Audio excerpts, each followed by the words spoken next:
अस्सलाम वालेकुम, welcome to you.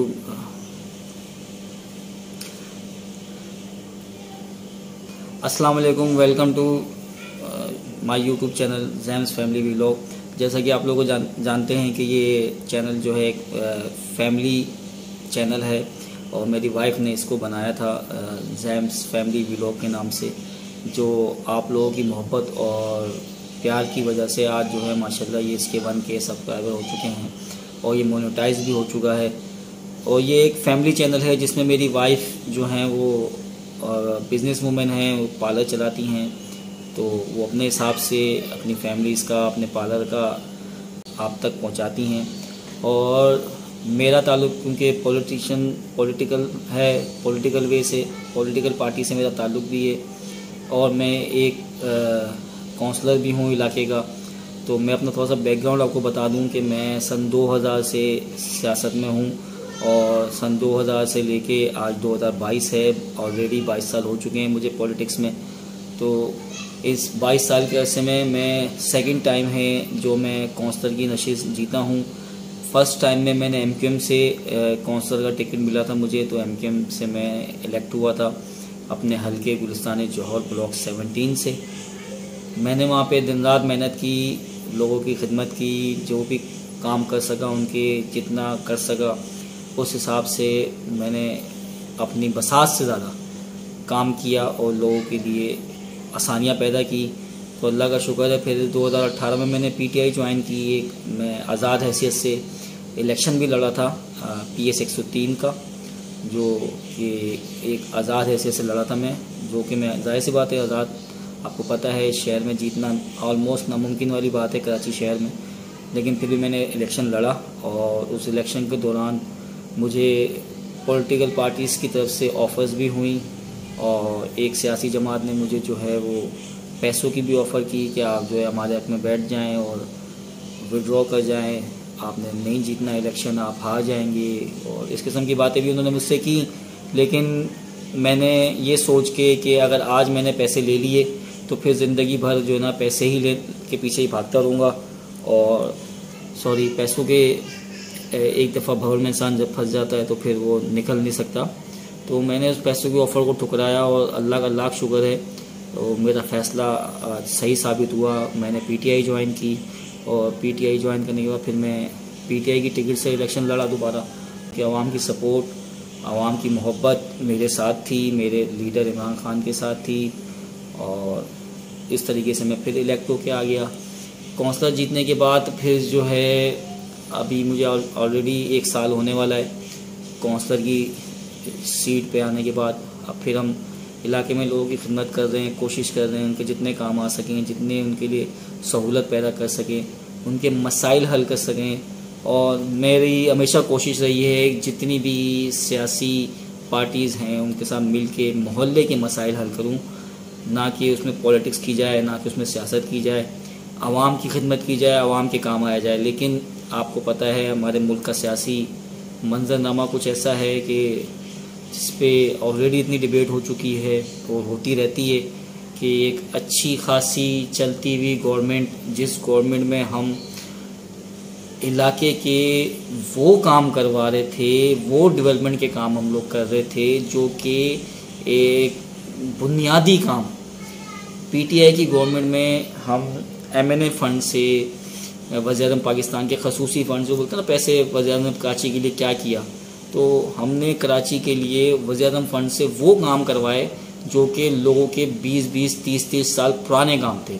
हम उन पैसों से वो लोगों की बुनियादी ज़रूरतें जो कि सिंध गवर्नमेंट की ज़िम्मेदारी थी, जो कि सिंध गवर्नमेंट आपको पता है पिछले 15 साल से एक ही पार्टी के पास है, जिसकी वजह से कराची शहर का जो हाल है वो हम सब जानते हैं, हम सब देखते हैं, हम सब सुनते हैं, हम सब उस दर्द को भी महसूस करते हैं। लेकिन उसके बावजूद भी आप देखिए कि समझ से बाहर है कि तस से मस नहीं होते वो लोग, उनको एहसास ही नहीं है। तो मैं आपसे ये कह रहा था कि हम उस पार्टी के प्लेटफॉर्म से, PTI के प्लेटफॉर्म से हम वो काम करवा रहे थे जो कि गली मोहल्लों के अंदर के काम थे, जो कि उनके बुनियादी मसाइल थे। प्रोजेक्टों के अंदर सेविज के काम करवा रहे थे, हम पेवर लगा रहे थे, हम रोड कारपेटिंग कर रहे थे, हम जो है फ़िल्टर प्लांट लगा रहे थे, हम ऐसे डेवलपमेंट के काम करते थे जो कि उनके आप ये कह लें कि गवर्नमेंट से हट के जो उनकी सहूलियात थी उनको वो दे देते। अचानक से गवर्नमेंट चेंज की गई और एक नया वज़ीर आज़म आया और आते ही उसने कहा कि मुल्क दिवालिया हो गया है, हमारे पास तो खाने के भी पैसे नहीं हैं, हमारे पास तो कल का राशन लेने के भी पैसे नहीं हैं। तो मेरी तो समझ में नहीं आया, मैं उस वक्त से यही परेशान हूँ कि ऐसा क्या हो गया इन 3 महीनों के अंदर कि वो गवर्नमेंट जो एक गवर्नमेंट चल रही थी, उस गवर्नमेंट के होते हुए हम वो तरक्याती काम कर रहे थे जो कि पिछले 20-30 साल में नहीं हुए। और ये गवर्नमेंट आई जो गवर्नमेंट आप सबको पता है, हमें भी पता है, हम अपनी इजहार का ख्याल करते हैं, राय का इजहार करते हैं, हम आज़ादी राय पे यकीन रखते हैं, हमारे दिल में जो बात है हम वो आवाम तक पहुँचा सकते हैं, हमारा राइट है कि हम अपने दिल में जो बात है हम लोगों तक पहुँचाएं। तो ऐसा क्या हुआ कि एक गवर्नमेंट के जाते ही जो तरक्की का सफ़र था वो बिल्कुल ख़त्म हो गया और एक नई गवर्नमेंट आई जो कहती है कि हमारे पास कुछ है ही नहीं, हम तो कुछ कर ही नहीं सकते, हमारे पास तो राशन लेने के पैसे नहीं है, मैं अपने कपड़े बेच के राशन आप लोगों को दिलवाऊंगा। तो एक ऐसा सीएम आया जिसकी बातें सुन के हंसी आती है और बाखुदा कभी कभार ये एहसास होता है कि मैं आपको क्या लफ्ज़ों में बयान करूं कि हम किस मुल्क में रह रहे हैं जहां हमारा प्राइम मिनिस्टर जो है एक क्राइम मिनिस्टर है। हम सबको पता है कि इन शरीफों के टोलों ने इस मुल्क के साथ क्या जुल्म किया है। एक बीमारी के नाम पे भागा हुआ शख्स लंदन से बैठ के उल्टी सीधी बातें करता है और उसी का भाई यहाँ पे जो है वज़ीर आज़म बना दिया जाता है। तो हमारी तो समझ में नहीं आता कि ये कौन कर रहा है, कैसे कर रहा है, लेकिन हम as a being a Pakistani, as a citizen of Pakistan परेशान हैं और इस चीज़ के लिए परेशान हैं कि हम तो ये तकलीफ़ें परेशानियाँ झेल रहे हैं, लेकिन क्या हमारी आने वाली नस्लें भी यही दुख बर्दाश्त करेंगी? क्या मेरी औलाद कल को बड़ी हो के वो भी इसी पाकिस्तान में, इसी हालात में इन्हीं चीज़ों का मुकाबला करेगी जो हमने किया? हमने तो अपनी ज़िंदगी गुजार रहे हैं, किसी न किसी तरीके से गुजार लेंगे, लेकिन क्या आगे का पाकिस्तान भी ऐसा होगा? ये सोच के बड़ी जो ना मतलब तकलीफ़ होती है, अजीब सी फीलिंग आती है कि या अल्लाह ये क्या इस पाकिस्तान में कोई ऐसा निज़ाम बना दे, कोई ऐसा मामलात बना दे कि सबको समझ आ जाए, सबके दिलों में कोई ऐसा कर दे कि जो ना लोगों के दिल जो ना मुनव्वर हो जाएं, लोगों को अपनी आखिरत का ख्याल आ जाए। मुझे तो हैरत होती है ये हमारे बड़े बड़े लीडरों को देख के, मौलाना फजलुर रहमान हो गए, अपना नवाज शरीफ साहब हो गए, जरदारी साहब हो गए, शहबाज शरीफ हो गए, जितने बड़े बड़े, इतना पैसा, इतनी जायदादें, क्या करेंगे ये लोग? मतलब मैं सोचता हूँ बैठ के कि यार अभी मैं आपसे बात कर रहा हूँ, अगला लम्हा मेरा हो ना हो, हम यहाँ से नीचे जाएं, कुछ ज़िंदगी में ऐसा वाक़या हो जाए कि हम ना रहें, कोई मसला हो जाए, ज़िंदगी ख़त्म। एक लम्हे की ज़िंदगी है ये, एक लम्हे की ज़िंदगी के लिए हम इतनी मतलब तकवदो कर रहे हैं। हम क्या कर रहे हैं? ये हमारे कैसे हुक्मरान हैं ये? इनको अल्लाह का खौफ ही नहीं है, इनके दिलों में दर्द ही नहीं है लोगों का, इनको एहसास ही नहीं है कि इतनी अरबों खरबों की जायदादें कहाँ लेके जाएंगे ये लोग, क्या करेंगे इन पैसों का? कब्र में तो जेब भी नहीं होती, कब्र के अंदर कैसे लेके जाएंगे पैसा? अपनी औलादों के नाम पे कर रहे हैं, कल को वो इनकी औलादें जो हैं इनके फातिहा ख्वानी तक करने नहीं आएंगी, इनकी कब्र पे जो ना वो फूल की चादर रखने नहीं जाएंगे, वो टाइम ही नहीं होगा। तो ये किन के लिए कर रहे हैं? ये क्या सोच के कर रहे हैं? बोलते हैं हमें अवाम का दर्द है। भाई ऐसा दर्द है आपको अवाम का कि अवाम को आपने जलील व ख्वार कर दिया, अवाम को रुसवा कर दिया आपने अवाम को इस वक्त जो है एक वक्त के खाने पे छोड़ दिया है। लोग पहले 3 वक्त का खाना खाते थे, अब लोग 1 वक्त का खाना खाते हैं। इतने मुश्किल हालात से लोग गुजर रहे हैं, इनको एहसास ही नहीं है, इनको बिल्कुल हमारा एहसास नहीं है, ये बिल्कुल एहसास से आदी लोग हैं। अल्लाह पाक इनको हिदायत दे।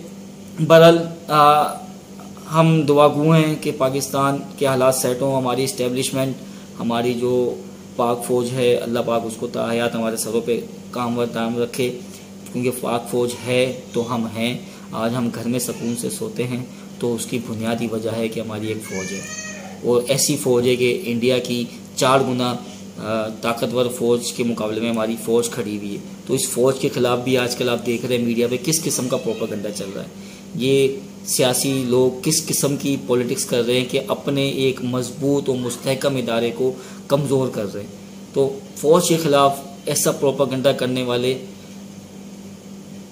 किसके एजेंट हैं? ये मेरी तो समझ से बाहर है। ये किसके ईमा पे काम कर रहे हैं ये लोग? तो हमें सब ने मिल के जो ना अपनी फ़ौज का भी दिफा करना है, और हम अपने फ़ौज से भी ये तवक्को रखते हैं, अपने फ़ौजी इदारों, फ़ौजी भाइयों से और फ़ौज के आला अफसरान से भी तवक्को रखते हैं, और उनसे भी ये डिमांड करते हैं कि आपके ख़िलाफ़ जो ये प्रोपागेंडा हो रहा है, अगर आज GIT बनाई गई है तो बराए मेहरबानी उन असली चोरों को, उन असली आला कारों को सामने लेकर आएँ।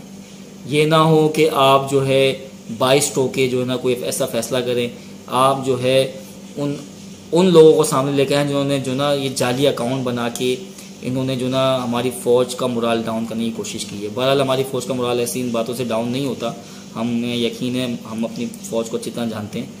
तो लेकिन फिर भी इन्होंने कोशिश की है, तो जिन्होंने भी कोशिश की है उनको सामने लाया जाए, कौम के सामने लाया जाए।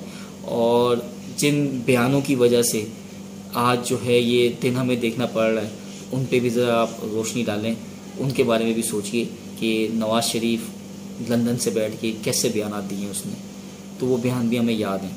हम भूलते नहीं हैं कुछ भी, हम पाकिस्तानी अवाम हैं, हम सब हमें हर चीज़ का पता है। हम बोलते नहीं हैं, हम चुप रहते हैं, हम लिहाज करते हैं, हम मुरव्वत करते हैं, उसका मतलब ये मत निकालिए कि हमें पता नहीं है। मरियम नवाज़ अपने जलसों में खड़े होकर कैसे कैसे नारे लगवाती थी, तो ये भी आपको पता है। ख्वाजा आसिफ ने असम्बली के फ्लोर पे खड़े होकर क्या कहा था, अयाज सादिक ने क्या कहा था, तो ये सब बातें हमें पता हैं। तो फिर उनका भी मुआवजा किया जाए, उनको भी कटेरे में लाया जाए। एक ये नहीं कि जिस साथ शहबाज गिल के साथ किया गया है, शहबाज गिल के साथ एक ऐसे बयान के ऊपर जिसका कोई तुक ही नहीं बनती, जिसने आइन और कानून की बात की, जिसने आइन की हुक्मरानी की बात की, उसको लेके आपने जो ना आज इस तरीके से अरेस्ट किया। तो जो बातें इन लोगों ने की हैं, इनको कैसे अरेस्ट करेंगे फिर? अगर आज शहबाज गिल को घसीटा गया है तो इनको तो फिर रोड पे लिटा के मारा जाए, जिन्होंने ऐसी बातें की थी। उनके बारे में फिर क्या ख्याल है आप लोगों का? उनको भी फिर इसी तरीके से ट्रीट किया जाए ना। ऐसा ना हो ना कि एक तरफ की जमात को जो ना साइड लगाया जाए और दूसरे वालों को कुछ भी ना कहा जाए। तो ये सारी चीज़ें हैं, और हम दुआगो हैं कि अल्लाह पाक जो है पाकिस्तान की तरक्की और कामरानी में जो ना हमें हिस्सा डालने की तौफीक अता फरमाए, और हम सब मिलके पाकिस्तान को आगे लेके जाएं इंशाअल्लाह। अब जो है पहला वीलॉग है मेरा, अगर उसमें कोई गलती हुई हो, थोड़ा सा तजुर्बा भी नहीं है, पहली दफ़ा बात कर रहा हूँ आप लोगों से कैमरे के सामने इस तरह बैठ के, वो काफ़ी लंबी बात की है। तो इंशाल्लाह जैसे जैसे आगे बोलने का मौका मिलेगा, मुख्तलिफ सियासी इशूज़ पे आपसे बातचीत होती रहेगी। बहुत बहुत शुक्रिया। आखिर में आपसे फिर गुजारिश कि बराए मेहरबानी चैनल को लाइक कीजिए, सब्सक्राइब कीजिए और हमारी हौसला अफजाई कीजिए, और इंशाल्लाह आगे भी आपको सियासी अपडेट्स और एंटरटेनमेंट के दोनों एक साथ इंशाल्लाह इस चैनल पे आपको मिलते रहेंगे। शुक्रिया, अल्लाह हाफ़िज़।